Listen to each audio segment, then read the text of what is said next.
After my video on dates blew my mind, showing that eating just a few dates can significantly reduce the duration of labor during childbirth and improve the progression of labor, when I saw that there were randomized controlled trials showing that peanut balls could decrease the length of labor, I didn't bat an eye.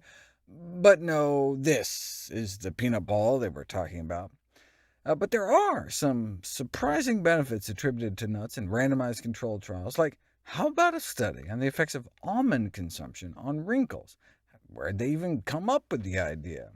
Well, population studies have found that healthy diets are associated with less facial wrinkles, like a meat and junk predominant eating pattern was associated with more wrinkles, whereas a fruit predominant pattern was associated with fewer wrinkles. In terms of single foods, yellow vegetables and soy appeared protective, but wine may make things worse. Their thinking is that it might be the antioxidants in healthy foods decreasing the oxidative stress load, or the anti-inflammatory benefits, or protection from sun damage, or improved collagen production, or better DNA repair.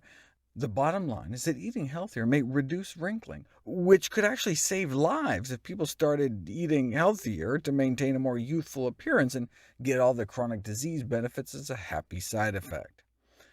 Other studies found the same thing, supporting recommendations for more healthy foods like fruits, vegetables, and nuts. Here's another study that landed on yellow vegetables and greens as well. In this study, a high intake of vegetables, beans, and olive oil appeared to be protective against spots of precancerous sun damage, whereas a high intake of meat and dairy may make things worse. Prunes, apples, and tea seem particularly good, but this is a cross-sectional study, meaning just a snapshot in time, and maybe people who eat more meat are out barbecuing in the sun. You can't know for sure if foods actually affect wrinkling until you put them to the test, but we had no such studies until now. Why study almonds? Because it was paid for by the Almond Board, of course. The researchers didn't know who was in the nut group, though, and who was in the control group when they were looking at the results.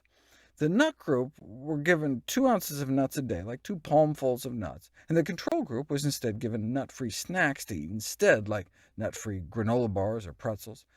Before and after, they got high-res facial photographs to quantify facial wrinkle depth and severity using a computer-based photographic analysis, and boom! The almond group had significantly decreased wrinkle severity compared with the control group by the end of the 16-week study. The paper concludes, our study demonstrates that daily almond consumption may reduce wrinkle severity. Now, they used a relatively large dose, 2 ounces a day, whereas you can get cardioprotective benefits of nuts from even less than a half an ounce. So who knows? Maybe they could have gotten away with using less.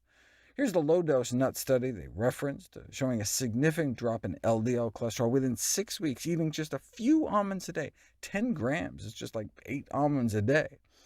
That's the nice thing about healthy foods. They just have good side effects. So global disease prevention strategies might benefit from emphasizing that a healthy diet is also linked to less facial wrinkling, and maybe vanity will help us prevent a few heart attacks in the bargain.